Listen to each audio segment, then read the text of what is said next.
हीरे की कुछ वैरायटी में पिछले 22 सालों में जीरो रिटर्न मिला है, तो क्या डायमंड निवेश के लिए नहीं रहा? अगर आप डायमंड खरीदना चाहते हैं तो आपको क्या करना चाहिए? कमोडिटी के मृत्युंजय मंत्र में आज जानते हैं हीरे के निवेश में 22 साल में कैसा मिला रिटर्न।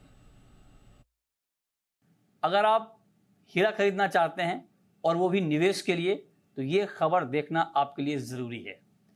हीरा खरीदने में कोई बुराई नहीं है, शौक के लिए खरीदने में कोई बुराई नहीं है, लेकिन निवेश के लिए अगर आप खरीदते हैं तो आपको ये खबर ज़रूर देखनी चाहिए, क्योंकि पिछले 22 सालों में हीरे की कुछ कैटेगरी के दाम बिल्कुल नहीं बढ़े हैं। मतलब ये कि 2002 से लेकर 2024 तक एक पर्टिकुलर कैटेगरी के दाम बिल्कुल नहीं बढ़े हैं, मतलब वहाँ पर ज़ीरो रिटर्न मिला है। तो मतलब अगर आप डायमंड इन्वेस्टमेंट के लिए लेना चाहते हैं तो आपको सावधान रहना चाहिए, सतर्क रहना चाहिए, ज़्यादा रिसर्च के साथ मार्केट में आना चाहिए और कैटेगरी का भी आपको पूरा नॉलेज होना चाहिए। आपको बता दें कि पिछले 2 सालों में भी डायमंड की कीमतों में बहुत बड़ी गिरावट आई है और नेचुरल डायमंड की कीमत 30% से ज़्यादा घटी है पिछले 2 सालों में। दाम लैब ग्रोन डायमंड के भी घटे हैं और वहाँ पर भी एक तेज़ गिरावट का माहौल बना है। सवाल यह है कि आखिर अचानक ऐसा क्या हुआ है कि हीरा, जो कि बहुत ही लग्जरी आइटम है और लोग शौक के लिए बहुत शौक से खरीदते हैं इसको, वहाँ पर इतनी गिरावट क्यों है, वहाँ पर इतना रुझान कम क्यों है? इसके पीछे कुछ बड़ी वजह है। जो ग्लोबल मार्केट है इस वक्त, वहाँ पर डिमांड बहुत तेज़ी से कम हुई है। चीन में, अमेरिका में, चीन में डिमांड 50% तक कम हो गई है। वहाँ पर एक बाइंग ट्रेंड बहुत तेज़ी से बदला है, तो इसका इम्पैक्ट हम देख पा रहे हैं कि प्राइस के ऊपर भी आया है, दाम भी घटे हैं।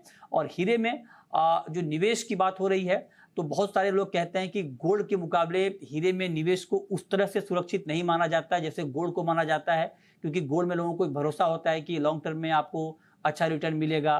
दूसरी बात ये कही जाती है हीरे के लिए कि हीरे का रीसेल वैल्यू उस तरह से नहीं है, रीसेल करने में दिक्कत आती है। हालांकि इंडस्ट्री वाले इस बात को मानते नहीं है, वो कहते हैं ऐसी कोई दिक्कत वाली बात है नहीं, लेकिन हाँ, ग्लोबली इस वक्त डिमांड कम हुई है और लैब ग्रोन डायमंड आने के बाद जो नेचुरल डायमंड है उसको थोड़ा बहुत यहाँ पर फाइट मिलता हुआ दिख रहा है। हालांकि नेचुरल डायमंड इंडस्ट्री का मानना है कि दोनों का मार्केट अलग है, दोनों का कस्टमर अलग है, उस लिहाज से लैब ग्रोन डायमंड आने के बाद भी उनके ऊपर कोई इंपैक्ट पड़ेगा नहीं। लेकिन अभी जो हालात हैं उसको देखकर लगता है कि इंपैक्ट पड़ रहा है। हालांकि 2025 के लिए नेचुरल डायमंड को लेकर के जो इंडस्ट्री है वो कह रही है कि भाई 2025 में डिमांड भी बढ़ेगी और प्राइस भी बढ़ेंगे, क्योंकि मार्केट बहुत गिर चुका है। तो अब यहाँ से एक रिकवरी की उम्मीद दिख रही है। लेकिन हकीकत यह है लास्ट में फिर से आपको कि कुछ कैटेगरी के दाम 2002 से लेकर 2024 तक बिल्कुल नहीं बढ़े।